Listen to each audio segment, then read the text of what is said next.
estoy estudiante de nivel superior universitario. A continuación hablaremos sobre el equipo y la protección para el manejo de pacientes con sospecha de probable COVID en atención prehospitalaria.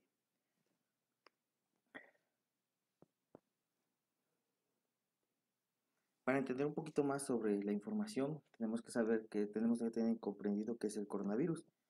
El coronavirus es una familia de diferentes tipos que provoca diferentes enfermedades, tanto como son resfriados, síndromes gripales, faringitis, diarrea, tanto como en animales como en los seres humanos.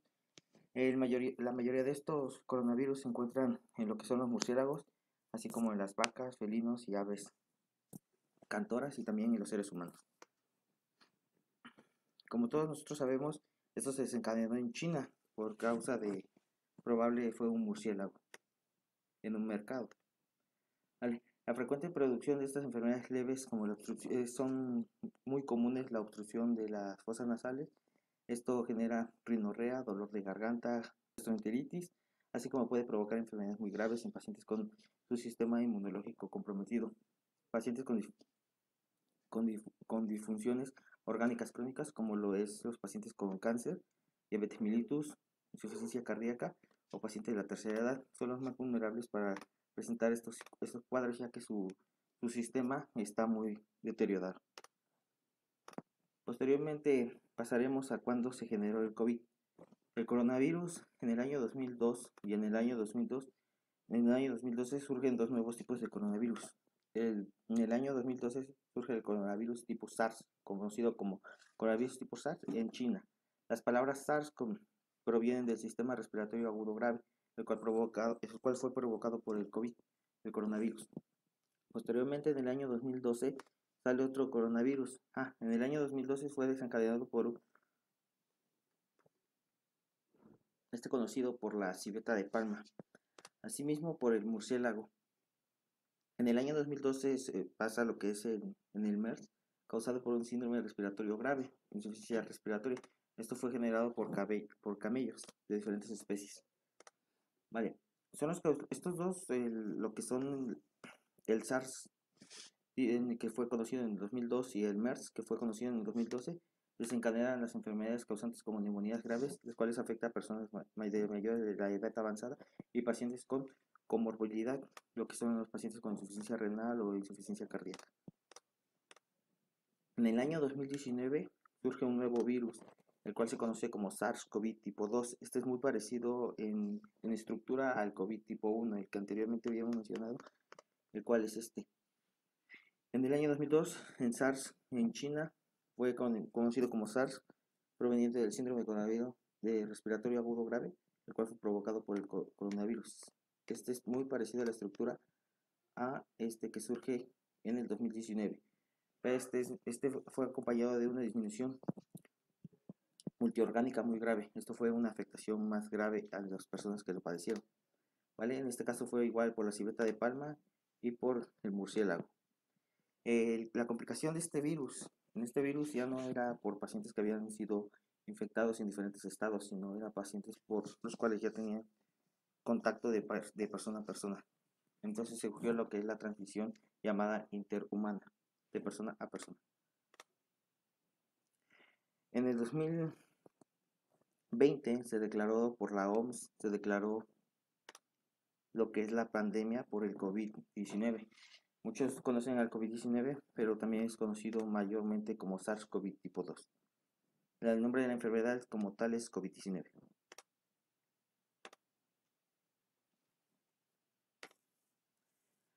Por los cuales se implementaron protocolos para este tipo de pacientes con sospecha de COVID-19 en lo que es la atención médica prehospitalaria, el cual desde el momento en que se recibía la llamada, el despachador de dicha unidad, el que se encontraba en el SECOM, en el área de SECOM, debería de hacer un sondeo por medio de preguntas tales como las pacientes, más enfocada en los pacientes que presentaban dificultad respiratoria o insuficiencia respiratoria, así como todos gripe y escurrimiento nasal. Las preguntas que se habían desencadenado en ese momento era si había salido a algún viaje, qué tiempo tenía que había salido en viaje y si había estado en contacto con turistas. ¿Por qué? Porque anteriormente esto más había ocurrido en los pacientes que viajaban, en las personas que viajaban, y estos desencadenaban estos signos y síntomas. Posteriormente cambió el protocolo, ya que en ese tiempo Ya el contagio era de personas a personas que no habían tenido contacto con personas en el extranjero o personas que habían salido de viaje. Ya no había tanto contacto. Así que empezó a cambiar el protocolo y se tenía que preguntar cómo te sientes mal, qué te duele, qué tiempo tiene que te sientes mal, recordando que el virus tiene una evolución de 7 a 14 días para desempeñarse en esos criterios. La siguiente pregunta que desencadenó fue que ha tenido fiebre, que era uno de los principales signos y síntomas, asimismo la tos, el escurrimiento nasal, la dificultad respiratoria muy marcada y los pacientes que presentaban dolor de cabeza o dolor de garganta eran muy sospechosos a un probable COVID y en este caso teníamos que tomar medidas estrictas para el traslado de estos pacientes. De esta forma teníamos un criterio más amplio de panorama de estos pacientes en caso de una sospecha de COVID. Teníamos que estar protegidos o tenemos que estar protegidos hasta la fecha. Se tomaban medidas de precaución al arribo de los pacientes y al momento de su traslado.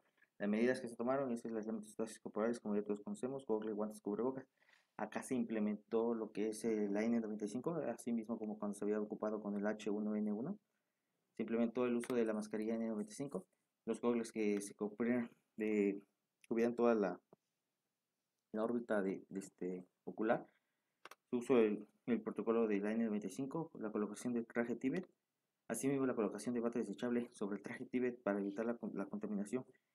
La colocación de las botas eran unas botas plásticas, ya no era la colocación de bata de botas como las que ahorita tenemos. Se retiraban y se colocan botas plásticas y se hace la colocación de un gorro quirúrgico.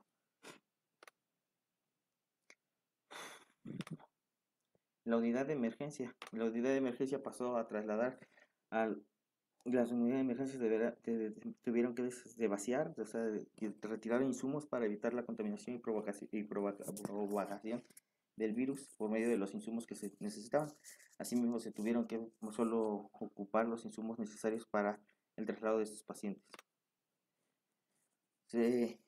Cuando al forro, las estructuras se tiene que forrar todas las estructuras que estén en contacto con el paciente, así como el cherlón, lo que es la gaveta y partes donde haya huecos, es donde se va a tener que colocar un forro con film de plástico.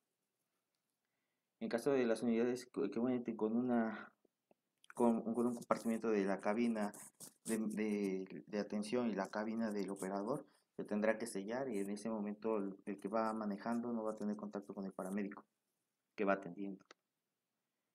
Solo se utilizará dicha unidad. Esta unidad solo se va a utilizar en pacientes con probable COVID y no se va a utilizar para pacientes que vayan a trasladar o que hayan tenido algún accidente.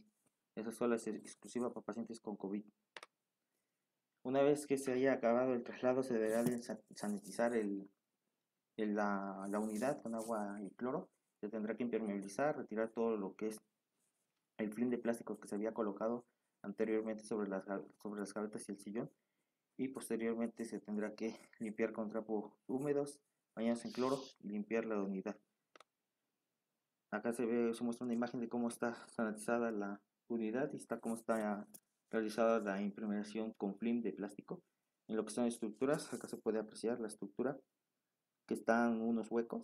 En la parte inferior del lado izquierdo se puede apreciar en la unidad cómo es que se debe de colocar.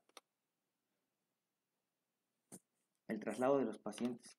El traslado deberá de llevarse a los pacientes una vez que ingresamos nosotros con contacto con ese tipo de pacientes. Deberemos de llegar de forma amable como cualquier otro paciente, tratando, evitando todo aquel mal uso de no quererlo atenderlo de la misma forma, siempre y cuando vamos a tener unas restricciones, no vamos a tener tanto contacto con él. Vamos a evitar que el paciente no ocupe cubrebocas, así que le vamos a colocar un cubrebocas. El traslado de pacientes programados, en caso de que ya sepa y se haya confirmado el paciente que es candidato a COVID o que es COVID, se deberá llevar en una cápsula de traslado de dicho paciente, la cápsula es la encargada de centrar con un filtrado de aire al interior de la cápsula. Asimismo, el controlador eléctrico que se encuentra en la parte fuera de la cápsula es la que permitirá reducir la presión del interior de la cápsula. Esto evitará que haya una salida o un force de aire. En caso de que se rompiera la cápsula, el aire va a entrar y no va a salir y va a expulsar lo que es el virus. Esa es la función de la cápsula y por eso se hace tanto énfasis en utilizar. El familiar deberá ir en otro vehículo ya que no debería de tener contacto con el paciente ya que podría también estar contaminado. Por lo tanto, deberá de ir en otro vehículo y asimismo el paramédico no deberá de transbordar o usar el lado de copiloto. El paramédico que lleva en la atención se deberá de ir en la parte de atención hasta llegar a la base y desanestesiar la unidad. El paramédico que atienda deberá de ir con él en todo momento, así hasta que culmine el traslado y así hasta que regrese a la base. Una vez recordando todo esto, recordemos que el paramédico es el encargado de la atención del paciente, por lo tanto es el encargado de desanestesiar la unidad. El operador solo es el encargado de manejar y el que va a desinfectar la unidad y cuidar del personal va a ser lo que es el paramédico que va en la atención. Él deberá de ir en todo momento en la parte de atrás. En cuanto al aislamiento sociocorporal, la colocación del mismo, la colocación del equipo va a ser de la siguiente manera. Deberán de colocarse gel antibacterial, colocarse los guantes, posteriormente de colocarse los guantes y haber echado el gel antibacterial de forma como lavado de manos, deberá de colocarse los guantes. Una vez colocados los guantes, deberá de colocarse lo que son los gogles, colocarse los gogles. Una vez colocados los gogles, se colocará lo que es el cubrebocas, el N95, la mascarilla N95. Colocando la mascarilla, haciendo una presión y haciendo el succionado de aire para ver si no se filtra el aire. Una vez colocado, colocamos la primera cinta, luego la segunda cinta. Una vez colocado esta parte de lo que es el cubrebocas y lo que son los gogles, realizaremos la colocación del traje Tibet, deslizándonos en caso de tener la ropa, deberemos de alzar lo que es en las rodillas, el pantalón hasta las rodillas. Una vez colocados los pantalones hasta las rodillas, nos colocamos el traje Tibet. Una vez colocado el traje Tibet, alzamos, colocamos, subimos cierre. Posteriormente nos colocamos que son las botas y el gorro quirúrgico, colocando nosotros otro segundo par de guantes por encima del traje. Una vez colocado eso y acabado todo el protocolo de la colocación del traje Tibet, el retiro del mismo, la puesta no es lo peligroso, el retiro del traje es lo peligroso ya que tenemos contacto con pacientes con COVID, el cual se necesitará llenarse y impermeabilizar y empezar con el lavado de manos con los guantes puestos y colocados. El compañero nos echará gel antibacterial, nos lavaremos las manos de la forma correcta. Una vez lavadas las manos, hacemos el retiro de los gogles. Una vez nos volvemos a lavar las manos, otra vez con gel antibacterial, hacemos retiro de lo que es la mascarilla N95. Retirar la mascarilla N95, retiramos el capuchón del traje Tibet, deslizándolo por la parte externa. Desabrocharemos lo que es el traje Tibet, deslizando la bragueta hasta abajo. Una vez realizando la bragueta hasta abajo, empezamos a deslizar la parte de atrás. Si te contamos con un compañero que esté con el traje igual, nos podría ayudar a retirar la parte de atrás hasta el final de ese. Una vez llegado, pisaremos el traje, retiraremos, sacaremos el pie y luego sacaremos el otro y pasaremos al área donde ya no hay contaminación. Nos vamos a retirar las botas quirúrgicas, las retiramos una vez cuando estamos pisando, retiramos las botas quirúrgicas, las botas de plástico, perdón, y nos retiramos la otra bota igual pisándola y quitándonos al otro lado. Siempre que tengamos contacto con el retiro de gogles, limpiando las manos. Una vez retirados los gogles, retiramos la mascarilla, limpiamos las manos, retiramos los guantes, retiramos el DS, tenemos otro segundo par de guantes, nos retiramos, hacemos lavado de manos, retiramos, nos quitamos los guantes y nos volvemos a hacer el lavado de manos. Nos pasamos a lo que es el área de descontaminación, nos pasamos y procederemos a bañarnos. Una vez realizado todo eso, la ropa que utilizamos se va a embolsar en bolsas negras y lo que es el traje Tibet, la N95, se tendrán que desechar y tirar en lo que es los residuos de RPDI. Las botas quirúrgicas, las botas de plástico se lavarán, igual el gorro quirúrgico se tirará y las botas quirúrgicas, las botas, perdón, de plástico y los gogles se tendrán que colocar en una bandeja con cloro y posteriormente retirar para volverse a ocupar. Eso sería todo por mi parte. Espero haya quedado bien la información. Quedamos sus órdenes, docente. Y estas son las referencias donde saqué mi información. Muchas gracias.